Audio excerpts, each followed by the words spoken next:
Aha, uşaqlar demək musiqini qavrayan zaman, bəli, bax uşaqlar musiqini emosional və obrazlı şəkildə qavrayırlar. Bir.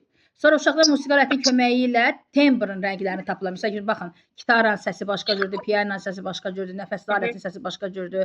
Zərb bəli, zirb alətinin, bəli, əsas odur ki, tembri uşaqlar bilirlər. Yəni uşaqlar müxtəlif alətlərini eşidərək hər bir alətin özünün səsi var da. Amma onlar bir yerdə ifa olunanda biz rəngarəng səs eşidirik, bir ahəngli səs eşidirik. Amma ayrı-ayrılıqda uşaqlar o səsi ayrı-ayrılıqda eşidirlər ki, bu gitarın səsidir, bu balalaykanın səsidir, bu qarmonun səsidir, bu pianinonun səsidir, bu nə bilim nəfəsli alətlərin səsidir. Bunların hamısını ayrı-ayrılıqda uşaqlar eşidir, amma onlar bir yerdə ifa eləyəndə əlbəttə ki, bu artıq nə olur bir yerdə ifa eləyəndə? Artıq bir ahənglik yaranır. Artıq bir rəngarənglik yaranır. Bunu da demək qeyd etmək çox vacibdir. Və hər bir musiqi məşğələsində uşaqlarda ünsiyyət bacarıqları formalaşır. Hansı ünsiyyət bacarıqları formalaşır? Deyin görüm. Böyüklərlə birgə fəaliyyət. Musiqi dünyasının tanımaqda yaradıcılıq sevinci, çətinlikləri öhdəsindən gəlirlər. Qrupda adekvatdırlar, hörmət və statusu malikdirlər. Musiqi əsərlərinin fərqləndirir və adlandırır. Onlar haqqında danışmağı bilir. Çünki biz özümüz də hər bir məşğələ keçəndə hansı mahnıları bəstəkarlarına qədər, nəyə aid olduqlarına qədər onlara ilk öncə məlumat veririk. Bəli, bəli. Bəstəkar dövrünün, albomunun əsərlərini bilir və adlandırır uşaq.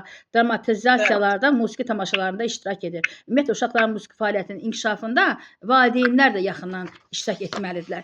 Niyə görə valideynlər yaxından iştirak etməlidirlər? Kim deyər? Niyə görə valideynlərin də biz adını çəkirik burada? Çünki valideynlər nə edir?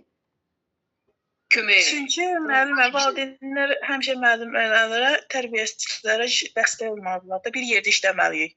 Bəli, bəli. Demək, valideynlər pedaqoji prosesin fəal və maraqlı iştirakçılarıdırlar. Uşaqların musiqi mədəniyyəti yüksəldilməsində onlar da iştirak edirlər və müxtəlif dövrün bəstəkarları, musiqi əsərləri haqqında təsəvvürlərə malikdirlər. Onlar da keçirlər axı, onlar artıq böyük yaşlıdırlar. Onlar bilirlər ki, musiqi nə deməkdir və musiqi sənətinin janrlarını artıq onlar bilirlər. Biz nəyə qulaq asırıq? Xalq mahnısına mı, rəqslərə mi, operaya mı, simfoniya mı, balet mi və evdə klassik musiqini dinləyirlər və uşaqları dinləməyə cəlb edirlər. Əslində, hər bir valideyn öz evladını klassik musiqi dinləməyə cəlb etməlidir. Məcbur yox ha, müəllimlər. Cəlb etməlidir. Yəni uşaqlara öyrətmək lazımdır ki, klassik musiqiyə qulaq asmaq lazımdır. Və klassik musiqinin ifa olunduğu tamaşa və konsertlərdə iştirak etmələri vacibdir. Yəni uşaqlar da, məsələn, tutaq ki, valideynlər hər hansı bir konsertə gedirlərsə, evladlarını da özlərinə aparırlar. Ona görə ki, uşaqların həm dünya görüşü formalaşsın, həm özlərini cəmiyyətdə apara bilsinlər, həm də klassik musiqiyə qulaq assınlar. Və əlbəttə ki, məktəbə qədər təhsilin məzmunu, inteqrasiyası dedikdə, burada daxildir. Təhsil prosesinin bütövlüyü daxildir, düzdürmü? Və inteqrasiya sistemli bir təhsil olduğu qənaətinə biz gələ bilərik və inteqrasiya məktəbə qədər təhsil məzmunu ilə ayrı-ayrı təhsil sahələrinin bağlılığını, bir-birinə nüfuz etməsini, qarşılıqlı əlaqəsini bildirir və belə bir vəziyyətə gətirib çıxaran bir prosesdir ki, onları birləşdirir. Və təhsildə də inteqrasiya onda özünü göstərir ki, təhsil komponentinin uşaqlara birgə təsiri, onların hər birinin ayrı-ayrılıqda təsirindən dəfələrlə aktiv və üstündür. Bu da təlim və tərbiyənin müsbət nəticəsini təmin edir.